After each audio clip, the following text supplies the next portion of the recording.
Okay, I don't know that this is actually a rant.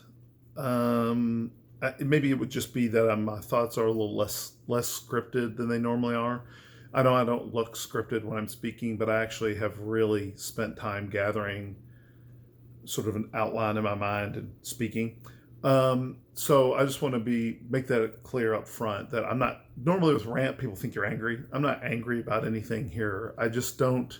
I'm just going to try to enjoy making a video. And I hope that that's enjoyable for you as well. I have no idea how long this is going to be. I like the longer videos because it gives someone an opportunity just to listen and do something else. So with that, I'd like to get into this. So I recently watched, and I didn't watch it to completion for full disclosure, the Cosmic Skeptic, or is it Cosmic Skeptic? You always sound older if you say if you put the in front of stuff. I caught him doing the weed. But so Cosmic Skeptic was debating a Christian on the hiddenness of God. Now, this, in my opinion, on the one hand, is a really powerful argument for atheism, in my opinion. Or maybe just general skepticism. I think it's a really strong argument. On the other hand, I think it's exactly what the Bible predicts and tells us what we should expect. That there is a way that seems right to a man, but in the end, it's the way of death. In this debate, there's a discussion about, and I want to go over real quick the hiddenness of God and what this means to someone like the Cosmic Skeptic. The Cosmic Skeptic. The hiddenness of God to him goes a little bit like this. Okay, let's just say, and he's real honest about it, which he is about everything I've ever seen him talk about. At least he comes off very genuine to me. I really enjoy watching his stuff. I don't watch his channel, but I've seen him in many debates, and I really like how he carries himself. Very dignified. And one of the things he says is, what if, to my best abilities, it may not look like it to anyone else. There might be an argument for saying otherwise, but as far as I'm concerned, I'm really looking for God. And God wants me to find him, and I haven't. And as far as I can tell, I'm genuinely looking. In my opinion, this is a strong argument because you have to be really careful. This is one area where I think, I'm not sure with Matt Dillahunty. Sometimes he comes off to me as just a hothead, and other times I kind of understand why he's angry. Like he is a huge Cornelius Van Til fan. No, I'm joking. He would probably hate Cornelius Van Til. But like he doesn't like presuppositional apologetics because he feels like, Matt Dillahunty that is, because he feels like that's someone telling him how he ought to feel. And I can kind of relate to that. I'm like, yeah, I understand that. I can understand how it would make you mad. However, that's on the one hand. On the other hand, it's they have a right to provide undercutting defeaters for any worldview. Now, let me talk about this for a moment. With a worldview, you want two things, right? You want internal consistency and external explanatory scope. Internal consistency is, does your worldview conform and comport to itself? And then external explanatory powers, how does the worldview explain the things? Maybe external is not the right word, but explain how the world is. And presuppositional apologetics deals with primarily undercutting defeaters, and that is typically operating in the realm of internal consistency. Is this world internally consistent? Whereas external defeaters, I think, and I'm maybe too broad in my categories here, but external defeaters, I would imagine, tend to deal with explanatory power. So, for example, if someone says, well, I'm not going to get into all that right now. I just want to simply say, I can kind of see the frustration with presuppositional apologetics, okay? But in the case here, where someone's saying, this is how I personally feel. On the one hand, I understand Dillahunty's frustration, although I don't know that it's fully analyzed. On the other hand, the way Cosmic Skeptic is dealing with this, the cosmic skeptic. You want to be careful in just offering undercutting defeaters, and you don't want to say, well, and this is my whole point, not my whole point of the video, but my whole point in this segment. You don't want to say, well, you think you feel that way. That would be, in my opinion, someone like Dillahunty being very justified for being angry. I don't think Cosmic Skeptic would get that angry about it, but I do think he would have a legitimate reason to be like, really? Because think about it. Let's say you go to a psychologist and they're telling you not how you internally feel about it, but how they know you internally feel about something. How do you ever overcome that? And what I mean by that is this. You keep going to the psychologist for help, and they're never, and I'm not saying psychologists do this, okay? I'm saying, I'm giving you a mindset about how to approach psychology. And you keep going to the psychologist and they keep telling you how you feel. And there's these intimations that you're offering about other things, and that's how you really feel. How can you trust that that's the case? You have to only go on their word, right? I mean, if how you feel isn't how you really feel, then you have to take their word for it. And I loved how in this was on Unbelievable, the way the cosmic skeptic dealt with this was like, he was honest about it. He said, I guess you could say I'm not fully there in my heart, but as far as I'm concerned, I am. And to me, that's good enough. For the power of that argument, that's good enough. Now, there might be some Christians that would see this and go, well, wait a minute, though. Well, his opponent, I apologize, his name's escaped me at the moment, did offer something to that. And he said, well, that's now. That's not the future. Things can change. I like that, kind of. And the, Cosmic Skeptic's response to this was, but let's suppose a scenario happens where I die before I ever get the chance, which we know happens, right? I mean, we know that happens. And I guess tying this to temporal realities, can say a lot on the Christian side. But I wouldn't blame the atheist for going, that just doesn't do it for me. Now, I can't promise that I can rebut this to the satisfaction of an atheist, but to satisfy our own internal consistency and our own, when I say our Christian or in theistic explanatory scope, there was a big flaw in the thinking of both participants in this debate, in my opinion. I did not listen to the whole debate. But from what I can tell, there was something that was misunderstood. Cosmic Skeptic was dealing about the hiddenness of God from a theistic perspective. That is to say, from general theism. The existence of God. Now, I need to tell you, dealing with the existence of God, the mere existence of God, and this oftentimes is conflated, right? We see this a lot, where you're dealing with the existence of God, and all of a sudden you hear, which God? It all of a sudden, goes into, well, now we're not going to deal with God in general, we're going to deal with God specifically. What God? I saw this recently with Craig and Krauss. Very entertaining debate, if for no other reason, just to watch Krauss really struggle. It was fun to see. But anyway, you could tell Krauss didn't know philosophy. But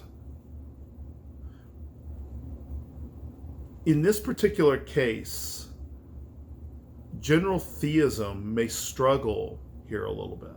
And I don't have an answer for general theism. But from the Christian perspective, I do have an answer to this.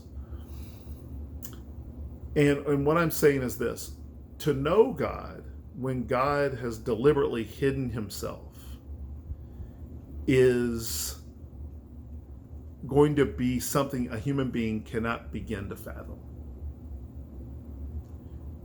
Part of the fall of mankind, part of the analysis of the world that the Bible gives us, is that humanity is fallen. And not only are we fallen, we are the image of God we ought to see is radically defaced. It is almost destroyed. Not exactly. I get that from a theologian named Norman Geisler. And while I don't necessarily agree with his conclusions theologically, or at least entirely, although I do like some of them, I don't think he's wrong about this. I think that we get just barely an image of who God is. And what is this image? Well, Paul, if you look at the language Paul uses in Corinthians, it's very mysterious, the language he uses. He says to see God is like looking into a mirror from within an enigma. Looking into a mirror from within an enigma. Like you're looking in the mirror and there's just, what you're looking back at is a distortion. What's looking back at you is a distortion. Now, is he saying when you look in a mirror, you see God? I looked at the text. I'm not so sure. It could just be an analogy, right? Or it could be that he's saying, after all, if you look at Genesis, we have the image of God, or that we're image bearers, perhaps. That is to say, the potential to bear the image of God is there. But the point here that I'm making is that there is biblically a separation. It's acknowledged in the Bible. There is a separation. And this separation appears to be unfixable. When the Jews go to the Red Sea, and the Red Sea, so there's an army behind them in a Red Sea, it appears there is no fixing this unless God fixes it himself, which he had promised to do. So when the Red Sea splits, God has provided a way. When doubting Thomas doubted, it was really interesting. I don't know if he saw the death of Jesus or if he just heard it, but I think he was just fully convinced that Jesus was dead. Because he says this, Thomas says, they're telling him, hey, the Lord's risen. And he's like, man, look, I'm not going to believe unless I can put my fingers into the holes of his palms and my hand into his side. And if you're not aware, just to make sure Jesus was dead, the Roman soldier put his sword into his side.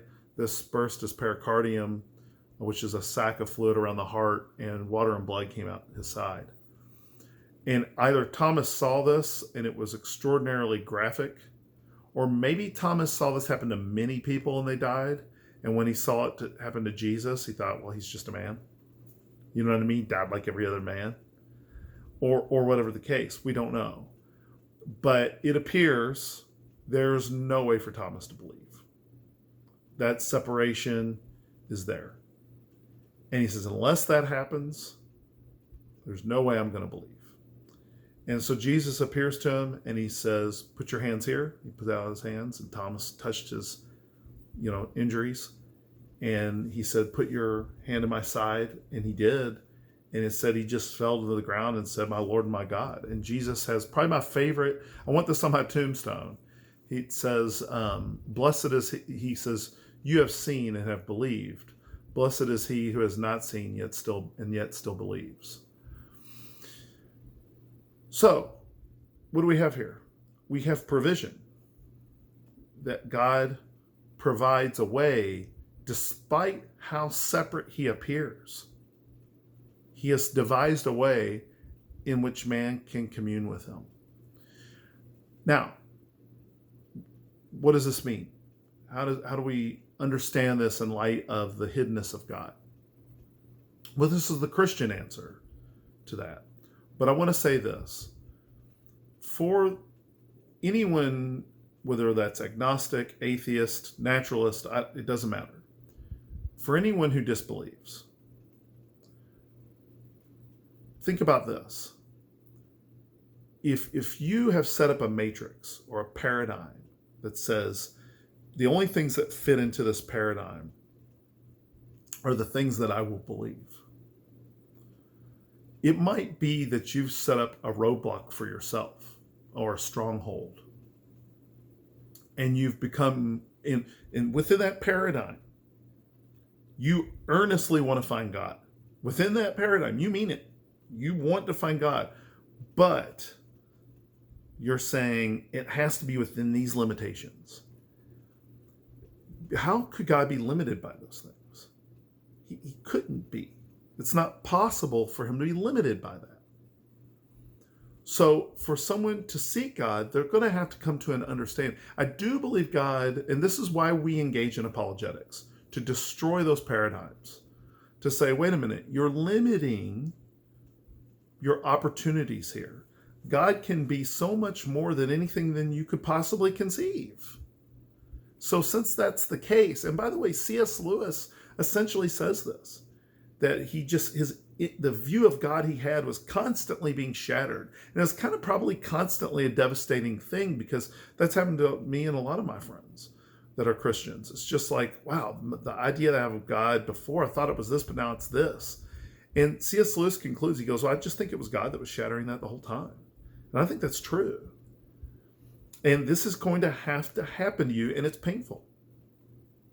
But if you want to get past the hiddenness of God, you are going to have to break down some personal barriers or allow God to do it. I put it this way, and I'm going to go to my own personal story here for a minute. So I have two things I'd like to say here. So if you think I've heard enough in my response to this, that's kind of my response. But I have two illustrations I'd like to give. The first is this. There's a difference between the relationship between me and my bank account and the relationship between me and my wife. The relationship between me and my bank account is conceivably quantifiable. I can sit here and say, yeah, I've calculated the numbers. I spent a certain amount of time calculating the numbers. This is how I feel when I do it. This is the bank I go to. This is how my money goes into the bank. This is how I would get it out. We could go over it and kind of get a grasp of what it's like to interact with my bank account. But the relationship with my wife is entirely different and cannot be quantified. I can't sit here and the minute I would try to enumerate the things about my wife and then tie it into my relationship with her, it goes beyond feeling, right? It gets to the point where you really can't put your finger on it. And the more you try to find a particular way of saying, this is what this relationship is, I guarantee you've cheated that other person out of something. I can't say, all right, this is here on a sheet of paper, written it all down. I've got my wife and I all figured out. It just sounds wrong while you're saying it, right? There's things in life that get old over time. But people, although they do get old sometimes, don't they? There are people in your life that you've probably lost or will lose one day, and you're never going to have a time where you don't wish they could come back. My grandmother passed away. I wish she was, I never got old. It never got old loving her. I wish she was back all the time, So, entering into this relationship with God is not as simple as, hey, I'm really, really searching and desiring. There needs to be a sense of lostness. There needs to be a sense of need. And if you're at the point where you're like, yeah, like one of my issues with Cosmic Skeptic is he identifies as an atheist. Well, I think right there is a problem. I'm not saying you have a big problem if you're an atheist. I don't mean it that way. I mean it like, how are you going to be a true searcher and seeker if you've concluded atheism? That's exactly what I'm talking about. That is the paradigm problem. I'll just give you, this is an example from my own life, and I hope this blesses you. And I've told this story on the channel before, so if you've heard this, you can turn it off because it won't be any different. But I was an unbeliever. I didn't really want any answers. I was very young. I was fine just being secular. I've had bad experience dealing with religious people. Not bad. I just thought they were nuts. Um, and I met this girl. She was awesome, but she was a Christian, and I thought that part of her was a little odd. I didn't put much thought into it. I just was enjoying my time with her, and she tried many times to get me to believe, but I just felt that was my own personal territory and was really none of her business. As if that's going to make for a good long-term relationship, isn't it? And then she moved on. Of course she should have, definitely. I then really turned on Christianity. I just was like, because for me it was her, I couldn't be mad at her, so I've had to find something to be mad about her, right? So I chose this. Yeah, she's nuts. This is this religious nut job stuff. And so I thought, what's her biggest problem here? I remember going, what's her deal here? What is it? And I remember going, what her problem is? She's not objective. That's her problem. I'm going to be objective. In fact, my goal is to be the most objective person that's ever lived. I was probably never more objective than the Cosmic Skeptic. But at one point I remember thinking, okay, so to truly be objective, I actually have to entertain the idea that her worldview might be right. And I remember going, oh man. All right. That sucked. And then at some point, I had to kind of figure out, well, if I'm going to be objective, is any view really right, including my own? And I started thinking, maybe none of these views are right. And I will tell you, if you are a seeker, you're not cool with it. You're not cool with it. You're not like, yeah, I'm an atheist. I'm cool. And I'm not trying to be too critical of the Cosmo guy. I'm just saying that I remember doing that, and I remember it being really painful. It wasn't fun. Having no worldview, having no way to analyze this world, and really, really in your heart rejecting everything anyone says because they just can't prove it to you is painful. It is not, I'm an atheist and I'm really looking and it's just not happening. So it's not like that. That wasn't my experience at all. My experience was, this view says this, but I remember going to Denny's and there was a guy there that was starting a website, which was very rare at this time because it was in the 90s. And he was like, I'm starting a website devoted to atheism. And I remember going, why? What a waste of time. I'm not going to prove that. You're not any better than these Christians. You see where I was? It was just like, all of these views, you can't prove any of them. I remember going stargazing with a friend of mine, which if you've never done, you should do it. It'd be worth more than an hour-long drive to get out of light pollution, to sit there and stare. Space becomes three-dimensional. Give yourself an hour just to stare into space. As long as you can. It's amazing. You're missing something if you've never done it. Sounds boring. It's not. And I just remember going, well, some people say God did this, and others say that God didn't do it. And just like wondering, And I just, no answers. There just didn't seem to be answers. And I got to a point where I was like, if somebody has it, why do I care if they tell me what their answer is? In fact, if anyone wants to tell you what, if you want to tell me your answer, I am more than willing to listen. And if that's it, great. Whatever it is, I don't care. If it's the answer, it's the answer. I'll know it when it happens. But you know what? It's not going to happen, most likely. I remember thinking that probably, and I was like, this will probably be the way I am the rest of my life. And then it wasn't long after I heard the term agnostic. And agnostic, the way I heard the term, because there are many different definitions, but the definition I heard was that you don't think there's an answer. And you don't think anyone else has an answer either. And I was like, that's it. I remember that's what I am. I'm an agnostic because I don't think there's an answer to this question. And I don't think anyone has one. I'll listen if you offer me one. But you won't have one. I was totally comfortable. I didn't care if you're a Christian, Buddhist, whatever. You tell me whatever answer you have. That's fine. And so I'm sitting there, and I'm with a friend who we considered to be a religious wacko, but I didn't really care at this point. It was very different than where I started. I did not care. I liked him. He was interesting. He had interesting thoughts, very different from everyone else's. Had different takes. His name was Tim. And, okay, and one day we're in my house, and he's like, it's Sunday, we played role-playing games, and everybody was leaving, and he goes, can I have a little time to tell you what I believe?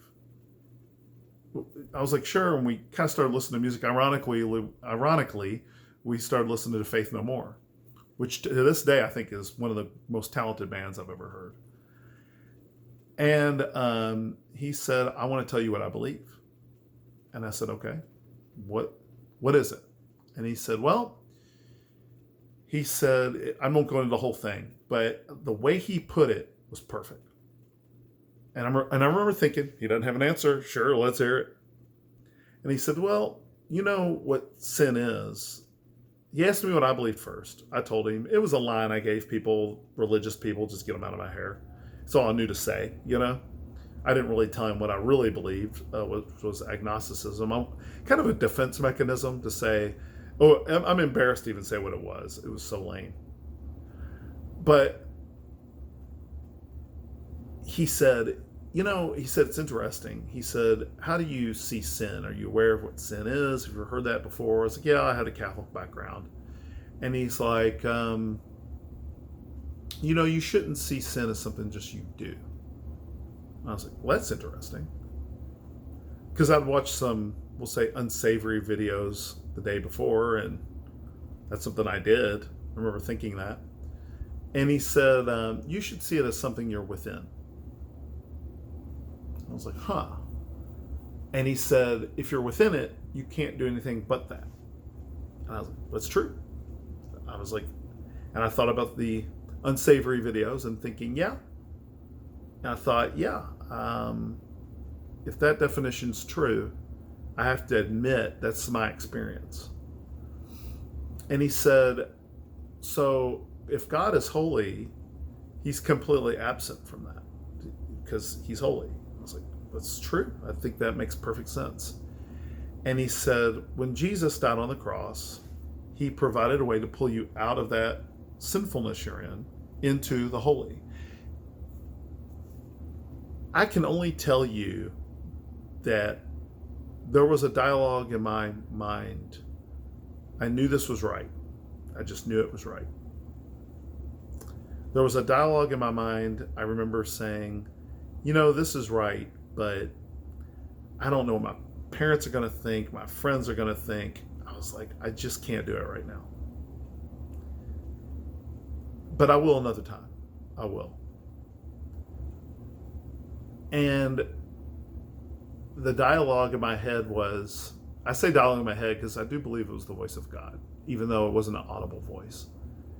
It was, you always wait. You've been looking and looking and looking, and here I am, and you're going to wait some more. And what happens when you wait? Never happens. Now here I am. If you wait, it's not going to happen. And the whole time my friend's talking, I'm not hearing a word of it. And I go, okay, I'm not going to wait. Right now's the time. I'm going to follow you. And as soon as that was done, he had an object in his hand and he said, it's as easy as taking this out of my hand. And I thought about taking it, but it was kind of corny, so I didn't do it. I was like, nah, I'm not going to do that. But it was on, and it's never changed. And I've seen people fall from the faith that I thought never would. I've seen people who claimed that they believed and found out later it was highly unlikely that person really believed. People who shaped and molded me as a Christian. But God destroyed the paradigms. These issues are irrelevant. The only thing that matters is he's who he says he is. And all I can tell you is that whatever it is that makes you comfortable to not believe, you need God to destroy that. It needs to stop. It's the only way you're going to get to the point where you'll find him. The way I word it is this. If you want to find him. If you don't want to find him, I don't know how you got this far in the video, but I usually put it like this. God did not reveal himself to me through the intellect. He revealed himself to me through morality. And we can't ignore that morality is a big part of our problem. It might be the problem. It might be the thing God cares about. And it seems to be the thing that causes people to reject him the most. They want to have personal guidance over their moral decisions.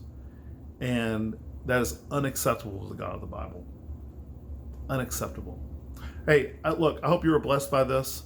If you are struggling with the hiddenness of God, I do think you should read the scriptures. And I suggest reading Ecclesiastes and then reading one of the 4 Gospels, because I think it's profound.